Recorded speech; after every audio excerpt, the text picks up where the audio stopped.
Okay guys, welcome back na naman sa aking YouTube channel. No? So ngayon pag-uusapan natin yung in-game updates nitong si Nycro. So ano na lang yung mahalaga na lang guys kasi kinontent ko na naman to kagabi regarding sa patch note. So yung mga nadagdag, ito bago to guys, yung drop event sa Kill Debat, kahit anong level, pwede mo ibenta agad to sa market. Ayan. Pwede nyo ibenta agad ng DOS since marami nagpo-farm kaya ganyan talaga yung price niyan mga bossing. As long na mabenta nyo na agad. Ayan, ibig nyo. Pwede kayo mag 24/7 dyan at kumita ng diamond. So, pag binuksan nyo yung chest, makakuha kayo ng pang collection pala mga bossing. So, sa akin, hintayin ko na lang magbarya na lang yung presyo bago ako mag-collection. Medyo pangit kasi yung stats compare doon sa dati. Okay? So, yung pangalawa, syempre yung infusion, pang F2P yun. Yung challenge sa infusion, kailangan mo lang mag-craft ng tig-20 para matapos. Ayan. Tapos yung refinement, yan, napakadaling tapusin yan mga bossing. Kasi yung refinement, napakalaga nun. Yan, ito. Para dun sa pag plus 2 o pang refine sa gear. Yan, medyo mahalaga yan mga bossing. Tapos yung pangatlo naman, regarding sa token, ayan, maraming nag-ask nito, naghahanap. Para makakuha kayo ng nung fragment sa Crow, yan, Crow Golden Fragment. Ito siya guys. Kailangan nyo mag-mint. So kapag nag-mint ka nyan, 80 diamond plus ito.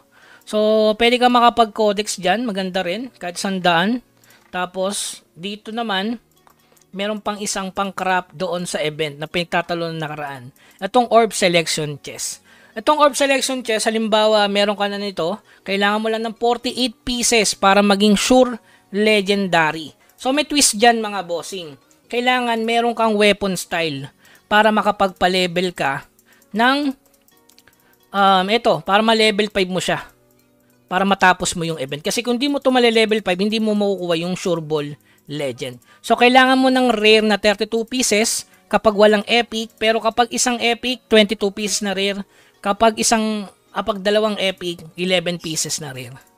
Okay? So, kapag tatlong epic, dalawang rare na lang isasama mo. So, yan.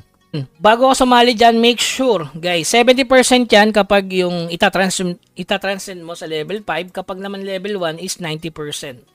Tapos, paano naging Sure Ball Legend? Dahil nga sa event, mga bossing, ito, Ever Stronger Transcendence Order. Yan. Sure Ball Legend yan, mga bossing. Paano, Kuya Bugs, kung wala? Gumastos ka ng 3k pesos para matapos mo to. Ang problema lang kasi dito, yung Orb Selection Chest. Alam ko, wala kayong 48 pieces niyan. Pero ang kailangan mong buksan is 80, no? Kasi ito, in total, 48 lang talaga yung kailangan nyo. So, no choice kundi bilhin nyo to, guys. Ito. Yan. Kasi kapag kinarap mo to, matik magkakaroon ng Orb Selection Chest. 75 pieces agad. Ang kailangan mo lang naman is 48 pieces. Okay? So, yun. Domino effect yan. Makakuha ka dyan. Pwede ka mag-double legend.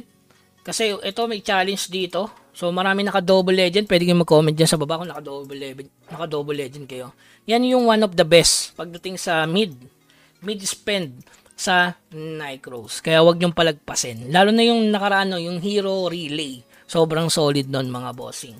Okay? So, yun lang naman yung karagdagan dyan. Para sa akin, yung weapon style event, hindi ko siya tinapos kasi kulang yung rare. So, ayan, kulang kasi. So, next next weapon style event na lang tayo sumali. Tapos, alam nyo guys, merong quest ngayon na Bones Damage against Boss Type. Nararamdaman ko na new GD na talaga by next week. Kaya possible na tumaas yung guild order. Baka lang. Kasi lalo na kung yung clan nyo ay hindi pa level 9. Hindi pa level 10. Sa amin kasi top 8 kami. May 23%. Sa tingin ko, yung ibang clan nasa 80%. So, sobrang tagal pa levelin yan. So, isa lang ang solusyon yan. Unless gumamit ng alt or mag GD 20 per day yung mga kuya. So, possible na tumaas yung sa bagay mura pa naman ng guild order. So, tingnan na lang natin kung tataas yan kasi meron na ako stock niyan mga bossing. Ayan. Tapos sa iba pang mga alt. Tapos, karagdagan lang yung, ito pa pala, yung hinahanap nila. Itong Endless Blessing. So, may bayad pala mga boss. Sa bagay kasi puro rare yun. Pero, kesa ito yung gastusin nyo, yun na lang sa mount. Okay, so yun lamang guys. Keep grinding. Hanggang sa muli. Paalam.